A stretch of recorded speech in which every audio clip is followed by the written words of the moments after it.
To start with you first. This is your full-length feature Of debut as a course. writer and director. Congratulations, by the way. What was the initial inspiration behind reuniting? And as you were penning this script, did you Thank you. have these particular actors in mind?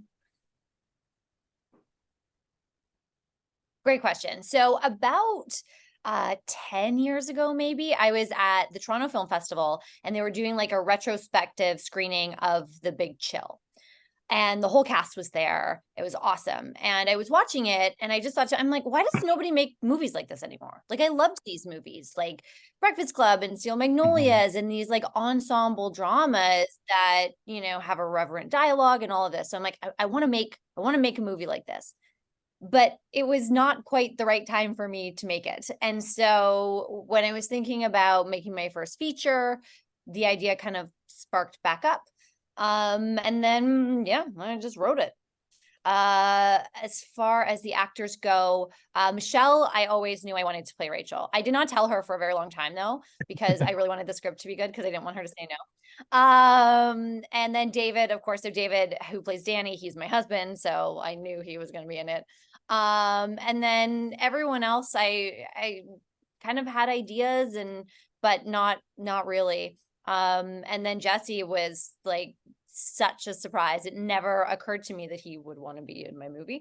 And so it was really exciting when Michelle suggested him, and I was like, what? So it's actually a funny story.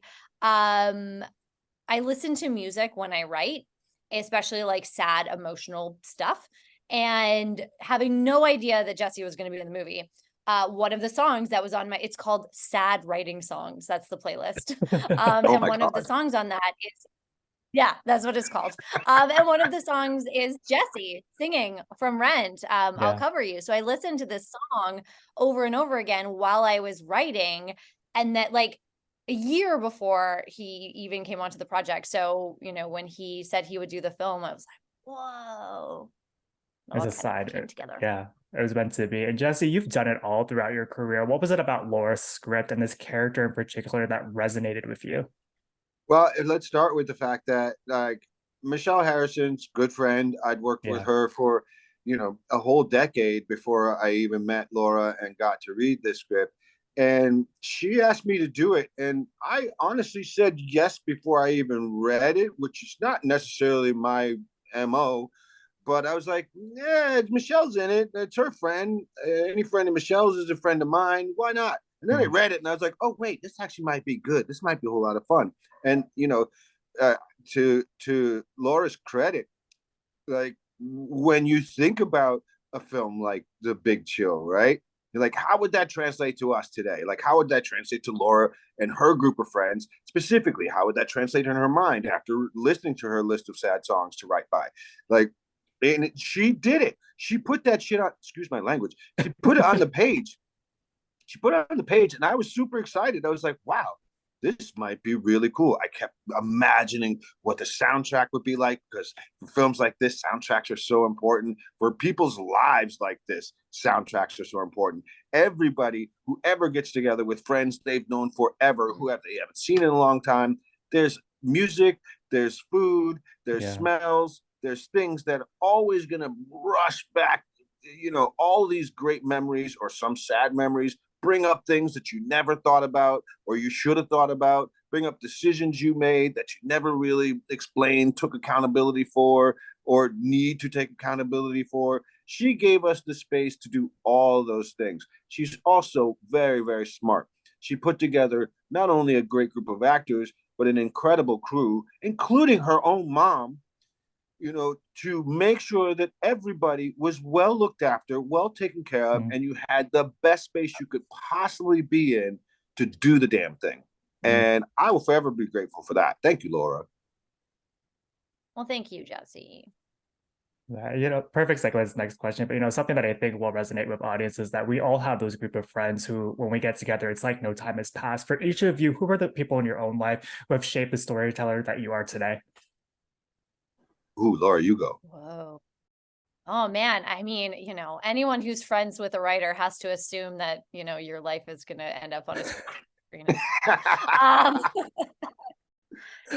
I think just everybody, like I have a couple like really good best girlfriends from, you know, my one friend Simone, who we've been friends since grade 2, or second grade, as you say in America.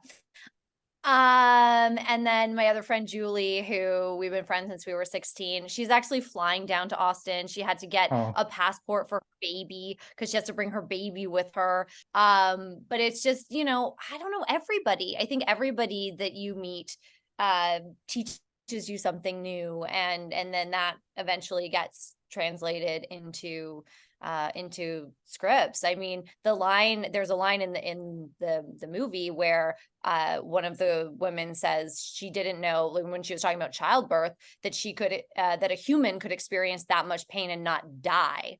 That's like a literal line I took from one of my friends who had a baby. And she said that, and I was like, oh, that's interesting. So how about for you, Jesse? Well, I mean, when I really think about, like, if I were to have like the penultimate reunion with, you know, people that, you know, I wanted to have or want to have an experience like this with, I think about, you know, our first friends, which is my cousins. Like, I have a huge family, and growing up, like, those were my first friends. So when I think about like these moments where music would be involved, you know, probably be a couple fights, probably be a couple of love stories, probably a little bit of drinking, maybe some edibles. I think about my cousins. So, you know, when I think about a big giant reunion, I think about those people. Laura, in addition to writing and directing, you've also acted in the past as well. How have your experiences in front of the camera impacted the way that you work with casts like reuniting?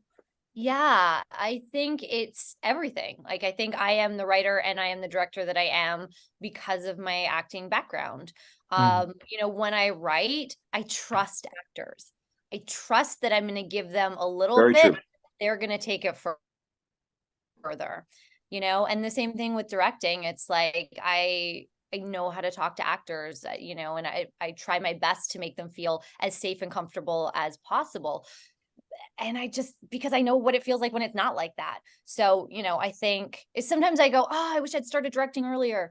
But no, because I think my, you know, decade plus being an actor before I ever went behind the camera shapes who I am as a writer and as a director. Great answer. And just in that same vein, how different is that filming experience when the person who's created this universe and these characters is also at the helm directing? What was that collaboration with Laura like? It's literally the easiest it could possibly be. I mean, as Laura said, I've certainly been in situations where it wasn't like that, and it feels like work.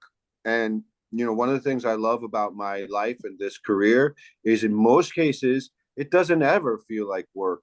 And when it does, it really does. Like, it can weigh Mhm. on you. In this situation, it could not have been easier. It could not have been more comfortable. It could not have been more safe. It could not have been more inspiring. It's fantastic to watch her work. It's fantastic to see how she works with her crew, see how she deals with actors. And by dealing, I mean she just gives them space to do what they need to do to fill in her. And it's amazing because it's her baby, right? Reuniting is her baby. And she literally just started handing the baby over to everybody. Like, Mhm. most people would hold on to the baby and be like, you know, she might get sick, or, you know, it might get sick. You know, she's like, no, here, hold the baby. Here, you hold the baby. Now we're going to put the baby over here, and everybody's going to pay attention to this. It was fantastic. It's a fantastic way to work. I work with Laura, you know, in perpetuity now, where, like, all she had to do is say, yes, I need you to play a tree. And I'll be like, fine, I'll be there in a minute. Best Another tree ever. Best tree ever. another perfect segue. But Laura, the cast delivers such stellar performances, and there's so much vulnerability that they need to tap into as they're exploring themes of morality. As a writer director, how did you create the space for your actors to dive into those more emotional moments, particularly at the end of the film?